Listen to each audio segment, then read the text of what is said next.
এই আকাঙ্ক্ষার road map যদি আপনার দ্বারা বিনষ্ট হয়, তাহলে আপনি সারা জীবন আপনার বিবেকের কাছে অপরাধী হয়ে থাকবেন। আমি মনে করি রাজনীতি আসছে, নির্বাচন আসছে, নির্বাচন চলে যাবে।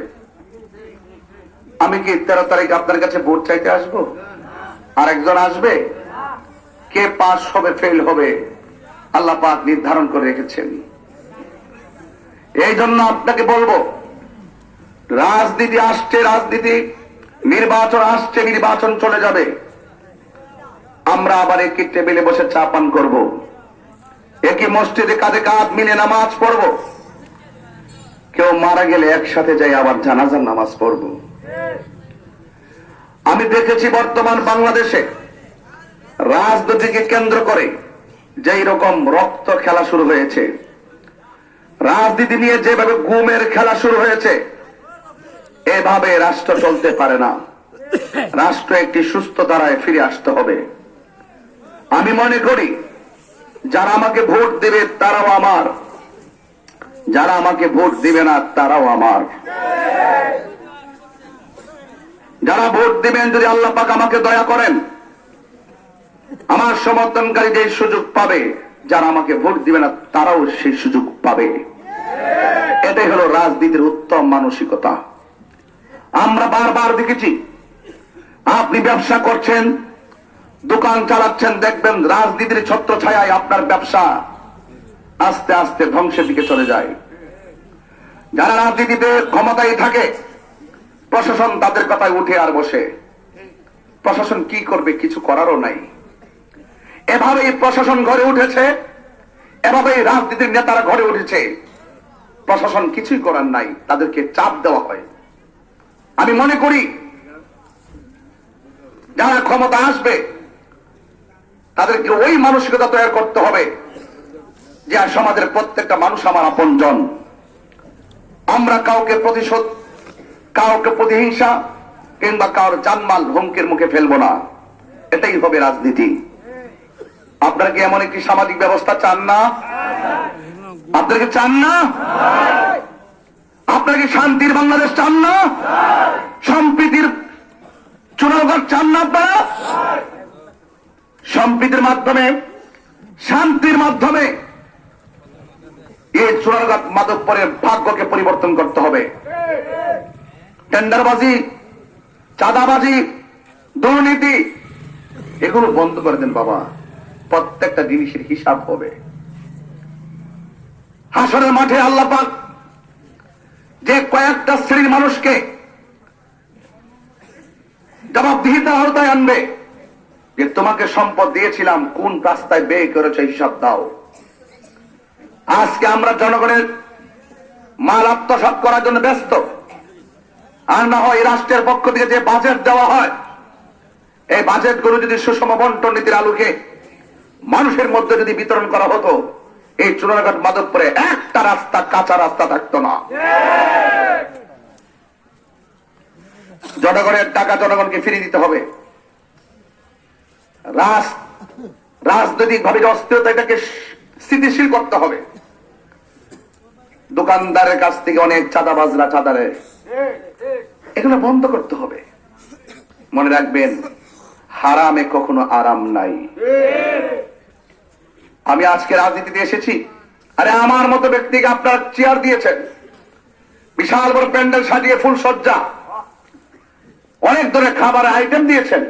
সেই মানুষটা আজকে রাজনীতিতে আসছে। কেন আসছে? আপনি কি শোনেন নাই? আপনি দেখেন নাই? স্বাধীনতার পর থেকে যা দেখেন নাই তা দেখেছেন গত 2 বছরে। কবর থেকে লাশ তুলে আগুন দিয়ে পড়ে দেওয়া হয়েছে। বলেন, এটাকে এভাবে কি দেশ চলতে পারে? আজকে আপনি একজনের লাশ তুলে পড়ে দিবেন, এটা ভালো সংস্কৃতি না। 1 বছর পরে হোক, 10 বছর পরে হোক, এমন আছে আপনার লাশও কবর থেকে তুলে পড়তে পারে। এই কথাগুলো সংসদে কে বলবে? বলার মতো হিম্মত কেউ রাখে না। আমি মনে করি ধর্মীয় মূল্যবোধের আলোকে যদি কেউ যদি সেখানে যেতে পারে, সে যদি এগুলো তুলে ধরতে পারে, আস্তে আস্তে রাজনীতিতে একটা স্বস্তি ফিরে আসবে। আপনারা আমার মনের মানুষ, আপনারা আমার কলিজার টুকরা, আপনারা আমার অনেক আপনজন। দেখেন আমি যখন বক্তব্য দিই কাউকে আঘাত দেই না, কারণ আপনারা আমার আপনজন, আমি আপনাদের অনেক ভালোবাসার, আপনারা আমার অনেক ভালোবাসার। এই ভালোবাসার বন্ধন যেন অটুট থাকে এবং চুরারঘাট মাধবপুর মোমবাতির প্রতীকের যে সম্ভাবনা জেগে উঠেছে, এই সম্ভাবনাকে আপনারা আরো জাগিয়ে তুলুন। এতে আমাদের দেশের লাভ হবে, ধর্মের লাভ হবে। আপনার একটা টাকা আমি নিয়ে খাবো, রাষ্ট্রের একটা টাকা আমি খাবো, একটা টাকা আমি অন্যভাবে নিয়ে যাব, নীল আকাশের নিচে দাঁড়িয়ে কথা বলছি। আপনার এক টাকা দেশের টাকা আমি মেরে খাবো বললে এটা কি আমার পক্ষে সম্ভব? আপনারা যারা প্রশ্ন তুলেন আমি কি করেছি, আপনারা যারা বলেন যে আমি কি করব, হ্যাঁ আমি কি করব, ইনশাল্লাহ যদি আল্লাহ যদি আমাকে দয়া করেন, আপনার ম্যান্ডেট নিয়ে যদি আপনাদের প্রতিনিধি হতে পারি, দেখবেন সম্প্রীতি কাকে বলে, দেখবেন ভালোবাসা কাকে বলে। আমি সারা বাংলাদেশ মেসেজ দিব রাজনীতি কিভাবে করতে হয়। যারা আমার বিরুদ্ধে থাকবে, যারা আমাকে ভোট দিবে না, তারা আমাকে ফোনের মারা দিবে, এটার নাম রাজনীতি। যারা আমাকে ভোট দিবে না, আমি তাকে খুঁজে বের করব তোমার সমস্যা কোথায়, আপনার সমস্যা কোথায়। আপনি স্বাধীনভাবে চলবেন, আপনি আমার ভাই, আপনি আমার বন্ধু, আপনি চুরারঘাটবাসী, আপনি মাধবপুরবাসী, আমি আপনি আমরাই বাংলাদেশ। কোন পক্ষ বিপক্ষ থাকতেই পারে, আসুন মিলেমিশে দেশের হাল ধরি, দেশটাকে বাঁচায়, দেশের মানুষকে বাঁচায়। চা শ্রমিকদের সাথে যে অর্থনৈতিক বৈষম্য সৃষ্টি করা হয়েছে, তাদের মুখে হাসি ফুটে, বুকে বুকে মুখ রেখে তাদের মুখে হাসি ফুটিয়ে চিরস্থায়ী টেকসই বন্দোবস্ত করি। এই কথাগুলো একটু বলার সুযোগ করে দেন, কাজটা করার সুযোগ করে দেন, কারণ এভাবে সমাজ চলতে পারে না। আসুন, অনেকগুলো প্রোগ্রাম সামনে আছে, তাই বেশি লম্বা করলাম না। ভালো থাকবেন, তবে কখনো অন্যায় করবেন না, খুনের পথ বেছে নিবেন না, মারামারির পথ বেছে নিবেন না। আমার মোমবাতির সমর্থক তারা অনেক শান্তিপ্রিয়, তারা অধিকারের লড়াইয়ে মাঠে কাজ করতেছে, তাদের অধিকারের বাক স্বাধীনতাকে আঘাত করবেন না, এর জন্য আপনাকে জবাব দিতে হবে। আমরা সকলে মিলেমিশে এই দেশটাকে সাজাবো, এই আশা প্রত্যাশা রাখছি। আমার জন্য দোয়া করবেন, আমি আপনাদের জন্য দোয়া করি। জয় হোক মেহনতি মানুষের, জয় হোক চা শ্রমিকদের, জয় হোক মোমবাতি প্রতীকের। সবাই ভালো থাকুন, সবাই সুস্থ থাকুন, একটু সবাই দোয়া করেন। আল্লাহুম্মা আমিন। ربنا ظلمنا أنفسنا وإن لم تغفر لنا وترحمنا لنكونن من الخاسرين। আয় রব্বুল আলামিন, হাজার মানুষ যারা চতুর্পাশে দাঁড়িয়ে আমি গুনাহগারের বক্তব্য শুনেছেন, দেশের কল্যাণে, দেশের মানুষের কল্যাণে আমি গোড়াগড়ি করতেছি, আল্লাহ মেহেরবানি করে কবুল করে নেন। মরহুম আব্দুল কাইয়ুম তরফদার আমার ভাই, আবুল কালাম চেয়ারম্যান সহ আল্লাহ যতগুলো মানুষ চোখে দেখা দুনিয়া থেকে চলে গেছে, আল্লাহ সবার জীবনের গুনাহগুলি মাফ করে দেন, ব্যবসা বাণিজ্যে বরকত দেখা দেন। আমরা সবাই আপনি একসঙ্গে নবীর কদমে জান্নাতে রাখিয়েন। আল্লাহ নবী না দেখাইয়া মরণের ডাক দিও না। দুনিয়ায় যে যতই বাহাদুরি করুক না কেন, যেদিন আজরাইল সামনে দাঁড়ায় যাবে,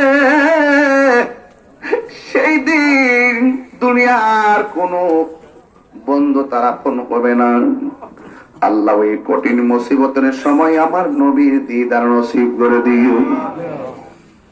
আজরাইল আসিয়া যখন হস্তে দিবা ধরি, তখন আমার মনা ভাই করবা লোকালোকি আমি জানিলাম না গো আল্লাহ, মরণের কত দিন বাকি, আমার মরণের